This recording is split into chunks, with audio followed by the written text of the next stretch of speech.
Hello there, it's Charlotte Hawkins here. Welcome to Series 3 of Leaps and Hounds, our dog training podcast run in conjunction with the Dogs Trust. And I'm delighted to be back here because since I last did Leaps and Hounds, we've got a new arrival in our house. It's our new little puppy Moose, which we adopted from the Dogs Trust. I've got Eloise, an animal behaviour expert from the Dogs Trust as well. Thanks so much for being involved with this, Eloise. Thank you for having me. It's great to have you here. And I know we wanted to talk about sort of those early days of, you know, when you introduce a new dog in your house, whether it's an older dog, whether it's a puppy, and a bit about, you know, how you choose the dog that fits in with your lifestyle. We took quite a while to, I think, get used to sort of not having our previous dog, Bailey. That was a big adjustment for us. So it did take us a while to find that right dog. Yeah, absolutely. I mean, it's got to be the right time for you, and that will depend on the person. So obviously you've just got your new arrival. So did you want to tell me a little bit about Moose and how that process sort of went for you? Yeah, so I'd been in sort of conversation with the Dogs Trust for quite a while about waiting for the right dog to arrive. And, you know, I wanted to get a younger dog that my daughter could help train as well. Yeah. And when we just met a few dogs and it just clicked.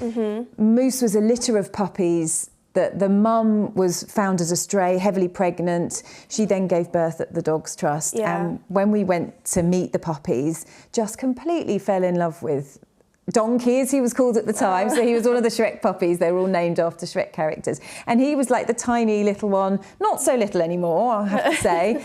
He's grown very rapidly, but just completely fell in love with him. He just seemed exactly the right personality for us. One thing I found really useful actually was the questionnaire that you do at the Dogs Trust, because you work really hard to match people up with the type of dog that would be best for them, whether it's, you know, I don't know how much exercise it needs, how much mental stimulation it needs, how much time people are going to be at home.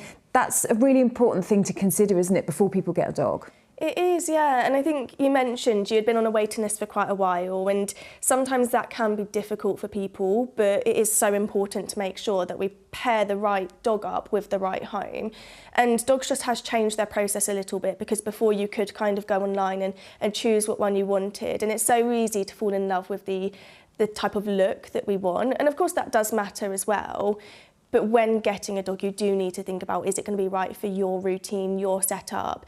You know, are you going to be the right fit with your lifestyle for that particular dog, their genetics, their breed, their background, their temperament? So it can take a bit of time, but yeah, Dogs Trust is very thorough with matching people up with the questionnaires, and then they'll make sure that, you know, they've met the dog or the puppy, you know, quite a few times, make sure both parties are happy before sort of sending them off. Is that sort of similar to what you experienced? Yeah, exactly. And I think that was the useful thing, actually, was being able to make sure that we were getting the right type of dog for our setup at the same time. Because, you know, I mean, that's the thing. We all see the pictures, don't we, of the dogs needing homes, and you think, oh, they look so lovely. But it's making sure that it's the right one for you. And age-wise as well, one thing I would say is, obviously, we got a puppy because we got Moose, you know, he needed to go to his new home as soon as he was able to be. That was obviously really important, because you need to free up the space at the Dogs Trust, don't you? But it does take a lot of input to have a puppy, which is what when we had Bailey as a puppy. We got her from 4 months old. But I think you forget, we lost her at 16 and a half. So, you know, by the time we'd had her for all that time, you forget what it's like in those puppy stages. And they do take a lot of work. You know, you need to be there at home a lot to be able to manage that process, don't you? You do, yeah. I think, you know, most people do want a puppy, and there's so many advantages for that, especially if there is young children in the home. You know, we do get to, there's nature versus nurture, but we do get to shape their experiences and set them up for success sort of later on in life. But equally, they are so challenging. And I think it's so easy to forget that, especially if you've already had a dog as a puppy and then you've seen them through to their senior years. You know, it's so vastly sort of different from when they were a puppy, and it's so easy to forget that. So for anyone who is sort of going to go out and seek a puppy, they do need to remember that it is going to be challenging. As, you know, it will be overwhelming. There will be sort of periods where you might question your life choices, yeah. But there's lots we can do to set them up for success. But equally, you know, if you don't have the time, the resources to put that energy into a puppy, you know, you can get an older dog, which maybe isn't as challenging. Yes, they'll have sort of their set ways, maybe their experiences that they've already had, but they won't have that challenges of the puppy, the toilet training, the mouthing, the teething, all of that side of things. So there's benefits to both, I think. Someone else will have done the hard work for Yes. you. We will go on to sort of talk about, you know, those early days and what people should bear in mind. But, you know, let's just have a word about sort of where you get your dog from as well, and being responsible about that, because obviously it was really important to us that we got a rescue dog. We wanted to get one from the Dogs Trust, and you know, I will say obviously there are so many dogs right now, amazing dogs, aren't there, at the Dogs Trust that need new homes. So I would encourage anybody to go down that route. But you know, these days there are so many different ways that people can get dogs, and it is a worry, isn't it, about, you know, making sure you're being responsible about that. Yeah, precisely that. I think there's a bit of a misconception with people maybe not wanting to go to rescue because they specifically want a puppy. But I know, as you know, rescues are flooded with puppies all the time. So definitely sort of register and inquire with local sort of Dogs Trust centres or rescue centres if you are interested in a puppy, because it might be that they don't always reach the website or get advertised that way, but you can go on a waiting list. So that is one responsible way. Obviously, we can look at adopting a puppy. For some people, they might want very specific sort of breeds or you know, specific traits. So going to a reputable breeder, you know, is absolutely fine, but you do just want to be making sure, you know, they've had their health testing, you've met the parents, they're doing it sort of responsibly. Unfortunately, at the moment, there is just a lot of puppy farms, dogs being advertised sort of online and being missold as well. So as a rule of thumb, you do want to sort of meet the mum, you want to see the environment, you want to visit them a couple of times. And unfortunately, so many people get lulled into this false sense that that's what they're going to get. They get there, that isn't the case, but now they feel bad for the puppies, so I'm going to sort of take that puppy anyway. So it's really hard. So making sure you're doing your sort of fact-finding before going and meeting these people. There are sort of trusted websites, but even still, things fall through the cracks. So you just want to be doing sort of lots of digging. And as well, making sure that you're researching into the breeds that you're getting as well, not just sort of going off of looks, but character and breed tendencies as well. And making sure it fits with you, it's really important. But as I say, you know, I would always say rescue is definitely the best way forward. What about those kind of how you prepare for having the new dog, the new puppy in your house? I mean, I know for us, we wanted to sort of have Moose here as soon as possible. And then all of a sudden it was like, yes, he's ready to go. So I was thinking, right, what are the essentials I need to get? Yes. You know, there's obviously their bed, making sure they've got the feeding bowls and everything. And for a puppy, I've found that the crate, which we already had when we'd used it for Bailey, is a really important piece of kit, because it's just kind of that safe space for the dog. And that's the key part of it, isn't it? Making sure that they feel comfortable when it's a big change of environment for them. Yeah, precisely that. So I think there's two aspects, isn't there? We've got the people side of things, so it's very exciting, but also overwhelming and maybe panic-inducing. And then we've got the puppy side of things. So this is probably going to be the first time away from their mum, their litter mates, and the only environment they've ever known. So we will want to sort of look at some things to help them set them up for success. And like you said, we want to make sure we have all the basics. We want a nice comfy bed, we want the food bowls, we want some puppy safe resources. We might also want to puppy proof the area that they're going to be in. And in regards to a crate, I think the key thing is that safe space, like you said, and it's going to be sort of individual preference down to the people and to the puppy as well. So there's also puppy pens. It might be a makeshift den between furniture or something like that. But the key thing is having that safe space that they can retreat to. And we want to encourage that as well. And again, like a nice little tip as well that I always think when bringing the puppy home is having something that smells of their litter mates and their mum and that old environment, so like a blanket or something that just feels familiar to them. And again, we can put that in the safe space just to help them sort of know where to go to feel safe and calm and relaxed. And actually what I think I hadn't taken on board was how much they need to sleep. So for puppies, it's like 18 to 20 hours a day or something. And we found if he was out and about, he just wasn't sleeping, that then we had to put him in the crate because that's the only time when he would actually sleep. And you will get behaviour issues, won't you? If a dog's overtired or it's overstimulated, that actually we were thinking, oh no, we keep having to put him away. But that is quite an important part to say, no, do you know what, have some time out now. Yeah, definitely. And I think as well in those sort of early days, it's fundamental almost to keep all your visitors and family and everything at bay, just to sort of let your puppy sort of get their bearings with their new environment, build that relationship with you and sort of decompress, have lots and lots of sleep. And like you said, if there are things going on in the environment, they will be overstimulated and they're not going to sleep. And I think a misconception when we do have a puppy who's very energetic, very sort of wired, people think I've got to tire them out. So they'll go and chuck balls, they'll play with them, they'll do more and more and more. But actually we're just matching that puppy's energy levels. So actually we want to bring them down. So nice calming activities, anything that involves chewing, licking or sniffing is just going to help to relax their nervous system.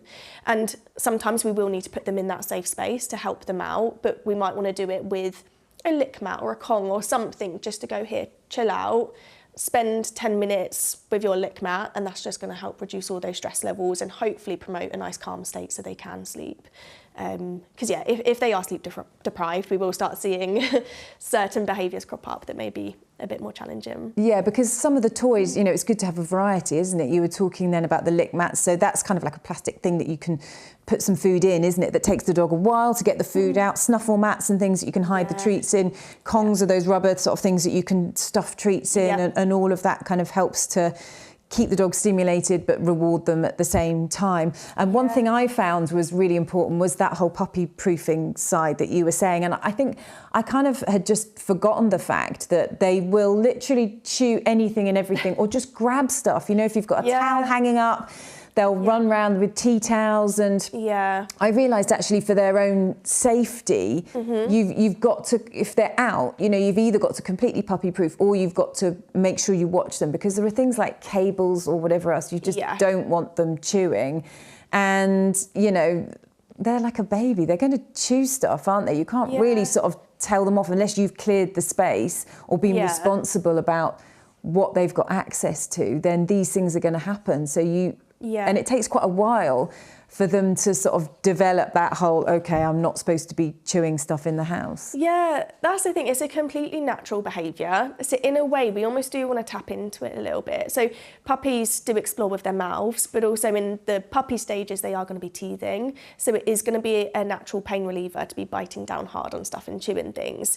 And it's not them misbehaving. So almost rather than just sort of telling them they can't do that, we want to set them up to go, that's okay, but I'm going to help you out and help you make sort of sensible choices. So we're going to have resources around so that they can chew, you know, whether that is sort of, we want to kind of make it like for like. So if your puppy has gone to furniture chewing a table leg, you know, that's not appropriate, but maybe we could get some wooden chews, like coffee wood chews, things like that, or pieces of cardboard that they can sink their teeth in, like old recycling, that kind of stuff.